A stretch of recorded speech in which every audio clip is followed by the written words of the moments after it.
Hi, it's Adrian from Dental Artistry.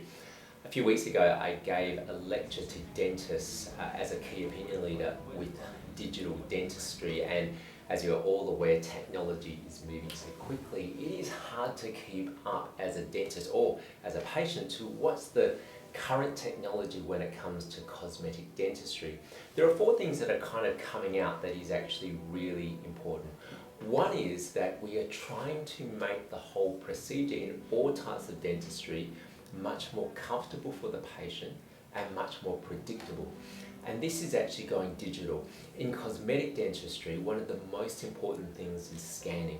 Traditionally, we used to take impressions of the mouth, which of course we poured plaster into, and that would create a mold, a plaster mold or model of the patient's mouth. All of these steps, of course, had errors in. If we took an impression, there may have been shrinkage or expansion, and of course, when we do plaster, it's also the same thing. We get expansion or errors going through. With the current scanners, not only are they very efficient because we don't have to put something that sets in a tray in the patient's mouth, so it's very comfortable, but it is also very accurate to the point where it's about 7 microns with some of the scanners. So the scanners are very, very accurate, and we get a 3D digital copy of the patient's mouth. The second thing that's actually come out is using natural teeth libraries in order to design a new smile. It's very important, of course, to have really good communication with your ceramist and the dentist when it comes to doing smile design. But now we can use artificial intelligence to actually look at the shape of a patient's teeth and then decide on what would be the best aesthetic design when it comes to the shape, the form and the characterization of teeth. Artificial intelligence has actually made it possible to even do this in real time. So we can use natural tooth libraries of people's teeth and actually place this during the design of the patient's mouth. The third thing is what we call 3D printed individual temporary teeth, or the trial smile.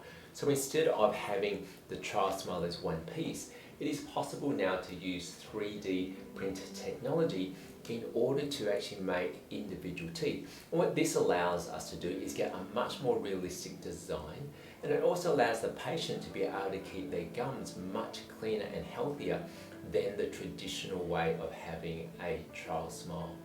And the last and final thing is actually motion tracking of the bite.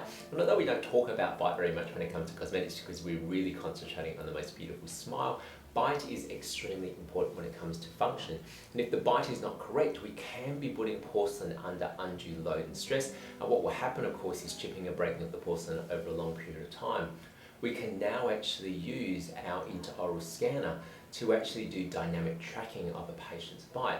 What this allows us to do is then to register that bite during the design process so that we know that the new porcelain is in the correct position and comfortable for the patient. If you have any comments or questions, please leave them below. I look forward to one day seeing you in the practice.